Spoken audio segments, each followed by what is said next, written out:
Salut à tous, le journal du foot de ce jeudi 7 mars. Le cauchemar, la honte, la désillusion, le cataclysme. Les médias français n'épargnent pas le PSG, éliminé à la surprise générale mercredi soir par Manchester United en Ligue des Champions. Défaite 3-1 au Parc des Princes face aux Red Devils, pourtant diminué. Troisième élimination consécutive dès les huitièmes de finale pour le club parisien.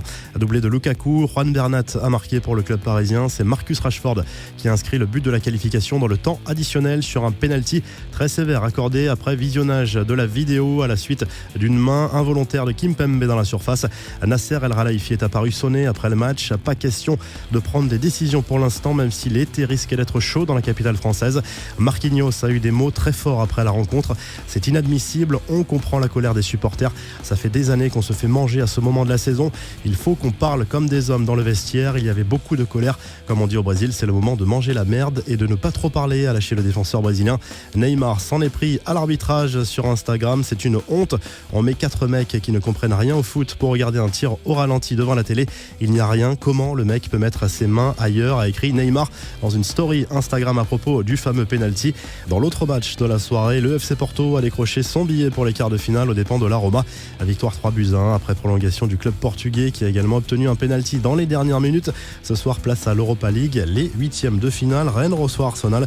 Coup d'envoi à 18h55 sur RMC Sport 1 et RMC Story.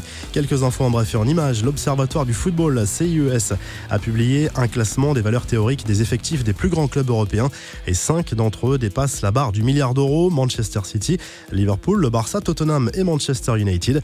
Le PSG est 7e avec 888 millions d'euros de valeur d'effectifs estimés.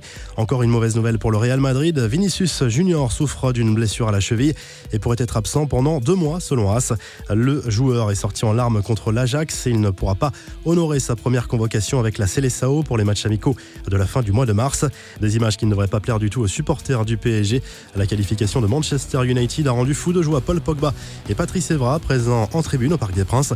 L'ancien défenseur du club mancunien avait promis une remontada après le match aller. Sir Alex Ferguson, Eric Cantona et Ole Gunnar Solskjaer ont également pris la pause ensemble pour fêter le succès mancunien.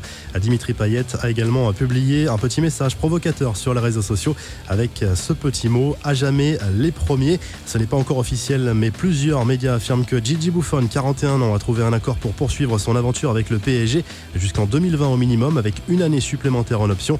Selon l'équipe, Bordeaux a bien trouvé son nouvel entraîneur. Le Portugais Paulo Sousa doit signer son contrat vendredi et il s'engagera a priori pour les 3 prochaines saisons. Et Thomas Müller, écarté mardi de la sélection allemande, a vivement critiqué la manière dont la nouvelle lui a été annoncée, fustigeant le manque de considération de sa fédération. Il dit ne pas comprendre le caractère définitif de son éviction. La revue de presse, le journal L'Équipe, revient bien évidemment sur la terrible désillusion du PSG en Ligue des Champions. Encore pire, titre le quotidien qui estime que le club de la capitale est tombé d'encore plus haut que lors de la remontada. La presse anglaise encense Manchester United. Miracle in Paris, titre par exemple le Daily Mail. En Italie, le Corriere dello Sport tacle sévèrement l'arbitre de la rencontre Porto-Roma, principal artisan selon le quotidien sportif de l'élimination du club italien en Ligue des Champions. Et en Espagne, Marca fait sa une avec Zinedine Zidane qui aurait été contacté par Florentino Pérez pour revenir sur le banc du Real Madrid la saison prochaine. Vous retrouvez toute l'actu foot sur topmercato.com et à demain pour un nouveau journal du foot.